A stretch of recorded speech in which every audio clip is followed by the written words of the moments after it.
بد نظری کی وجہ سے، زنا کی وجہ سے، فحاشی کی وجہ سے اتنا کچھ دیکھ لیا کہ وہ جذبہ رہا نہیں ہے، وہ تڑپ نکاح کی رہی نہیں ہے کہ ناقابل برداشت ہو جائے.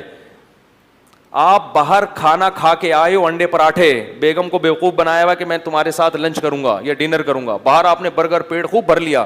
اب جب بیگم صاحبہ نے کہا کہ میں دال کو ذرا تڑکا لگا رہی ہوں، صبر کریں، آپ کہیں گے 3 گھنٹے صبر کرنے کے لیے تیار.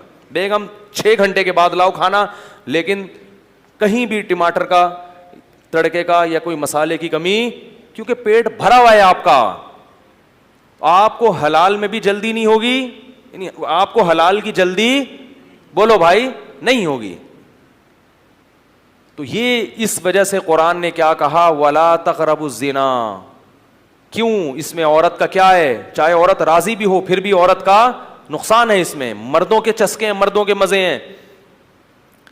اس لیے یہ جو مولوی لوگ ہیں نا، جو جن کو آپ دقیانوس کہتے ہیں اور بیکورڈ قسم کے کہتے ہیں، اور یہ کہتے ہیں پرانے زمانے میں لے کے جا رہے ہیں، تو یہی مولوی عورت کی عزت جانتے ہیں. عورت کی عزت 4 دیواری میں ہے، پردہ کرنے میں ہے. کزنوں کے ساتھ جو بے تکلفی گھروں میں ہو رہی ہے، پہلے ہمیں یاد ہے لڑکے کی اکثر خواہش ہوتی تھی کہ شادی کزن سے کروں میں، کیونکہ جو چیز چھپی ہوئی ہوتی ہے اس کی قدر ہوتی ہے. اب بچپن سے انہی کے ساتھ کھیلتے کھیلتے اتنے بے تکلف کہ بھائی یہ تو گھر کی چیز ہے، اس کو تو دل بہلا لیا، اس سے گپے بھی مار لیا، اب کوئی باہر سے لے کر آؤں گا میں، رشتے ہی نہیں ہوتے.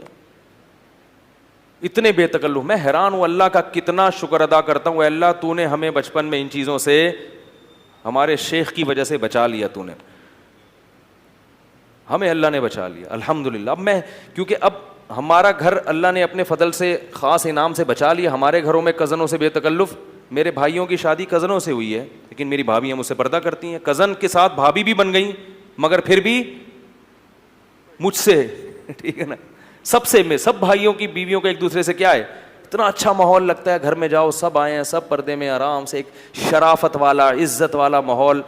یہ میں اس لیے کہہ رہا ہوں کہ جب میں کہیں اور جا کے بے تکلفی دیکھتا ہوں، کیسے کزن آ رہی ہے اپنے جوان کزن کے سامنے، ایسے ہاتھ مارا جا رہا ہے کندھے پہ، کیا بے غیرتی ہے یار، بے شرمی ہے. تم کیسے رہتے ہو اس گھر؟ باپ کہاں گیا ان کا؟ کہاں گیا؟ وہ جوان کزن ہے اور یہ جوان ٹین ایجز لڑکے ہیں، اس طرح بے تکلف ہو رہے ہیں، آپس میں شادیوں میں ڈانس بھی کر رہے ہیں.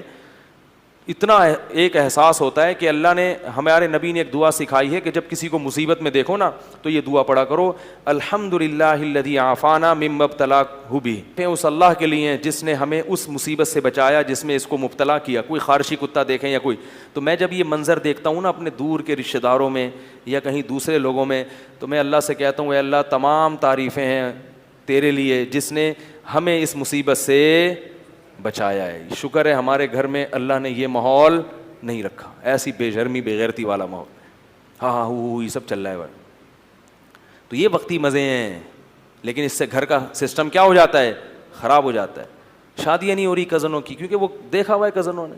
پہلے کہیں جھلک ہی نظر نہیں آتی تھی، کہیں تھوڑی سی جھلک کہیں میت میں دکھ گئی بھائی ایک دم لٹو ہو گئے. ایسے بھی کیسز ہیں، میت پہ آئے تھے، وہ بھی آئی تھیں، یہ بھی آئے تھے، اتفاق سے کہیں نظر پڑ گئی تو پاگل ہو گئے، شادی کر لی. اگر وہی دیکھتے دیکھتے لڈو کھیلتے کھیلتے بڑے ہوتے تو پھر تھوڑی کوئی ویلیو نہیں. تو عورت کا کیا ہو رہا ہے ہر جگہ پہ؟ بولو بھائی نقصان ہو رہا ہے. مرد کا نہیں ہو رہا، مرد کے چسکے آ گئے ہیں، مزے آ گئے ہیں. ہاں مرد کا جو نقصان ہوتا ہے وہ بہت دیر سے ہوتا ہے. وہ پھر کیا ہوتا ہے وہ میں بعد میں بتاؤں گا، یہ آیت پھر رہ جائے گی.